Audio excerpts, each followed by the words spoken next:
Right then, so I'm sitting here minding me own business when it hits me. The universe is a liar. It tells you that if you drop something, say, a basketball off a giant scary dam, it goes straight down. Simple as. But I saw it with me own 2 eyes. Sometimes it just buggers off sideways. I know. It's an absolute codswallop. So is gravity drunk, or are we all just idiots? Let's get to the bottom of this. Now, the universe whispers all these sweet nothings in your ear, right? All these laws and rules. And top of the list, the big kahuna, is gravity. Oh, Sir Isaac Newton's pride and joy. And what does it tell you? It tells you, clear as day, that if you drop something, it goes down.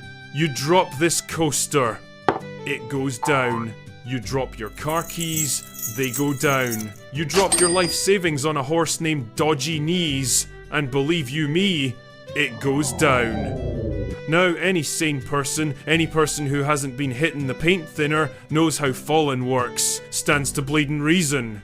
1. Gravity is like a big invisible bouncer for planet Earth. Its only job is to grab things and pull them straight down. No arguments, no funny business. You jump up, it yanks you down.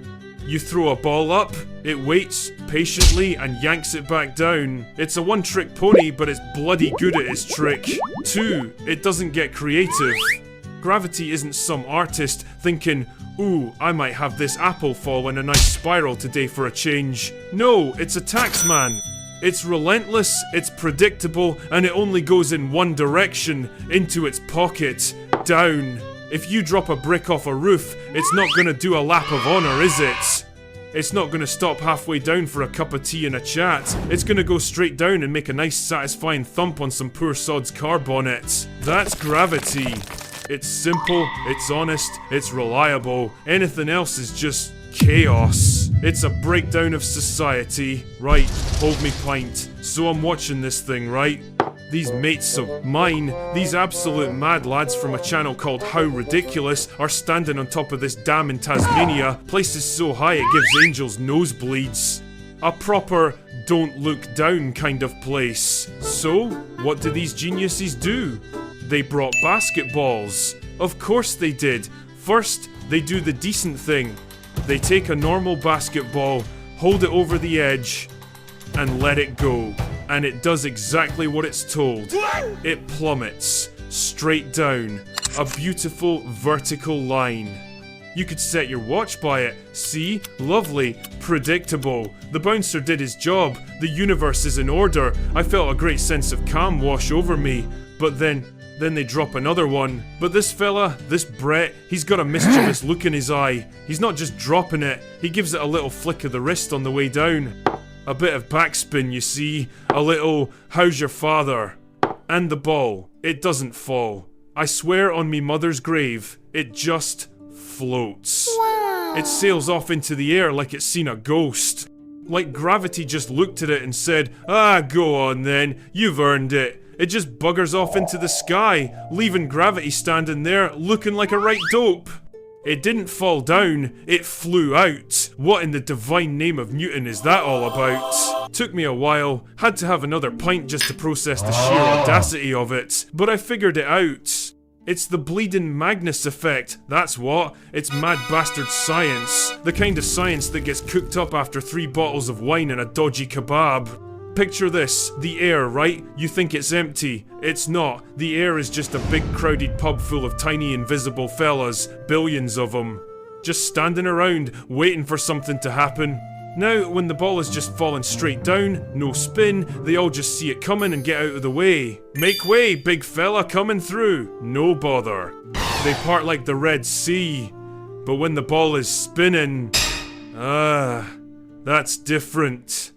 That's when the trouble starts. The fellas on the front side of the ball, they see it spinning towards them in the same direction they're going, and they go, ah, grand, come on then. It's like a moving walkway at the airport. They get grabbed by the spin, dragged along for the ride, and then thrown off the back. A nice little adventure for them. But the fellas on the other side, on the top, they see the surface of the ball coming at him against the flow. It's like a fella trying to run through a door the wrong way during a bar fight.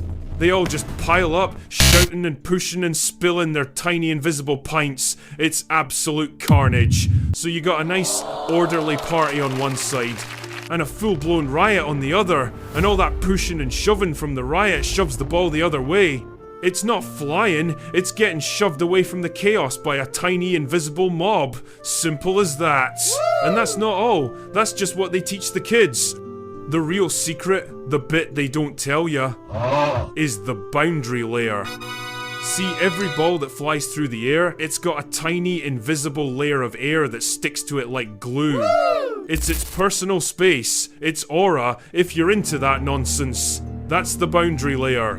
Now, on the party side of the ball, where everything's moving smoothly, that sticky layer stays stuck. It's all nice and streamlined. But on the riot side, where the air is crashing into the spin, the whole thing gets ripped right off. The flow separates, they call it. The ball's personal space just gets torn away. And that changes everything. Because when you tear that layer off, you change the pressure. All those tiny fellas getting dragged along for the ride on the party side, they're moving fast, spreading out. There's no bleeding pressure there, but the riot on the other side, all them fellas bunched up, screaming and pushing, that's a ton of pressure in it, and the universe, for all its lying and cheating, it's a tidy freak. It can't stand that. It sees high pressure here and low pressure there, and it has to even it out, so it gives the ball a big ol' shove from the riot to the party, from high to low. It's not magic.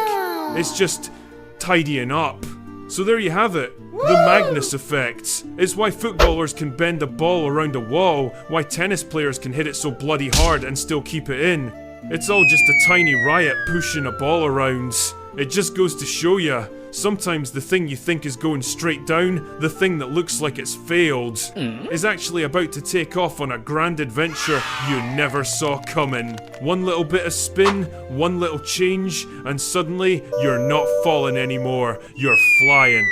It's like that horse, Dodgy Knees. Maybe if I'd given him a good spin before the race, he would have flown across the finish line. It's like life, innit? Makes you think. Right, that's enough science for one night. Me glass is empty. Go on now, get out of it. The show's over.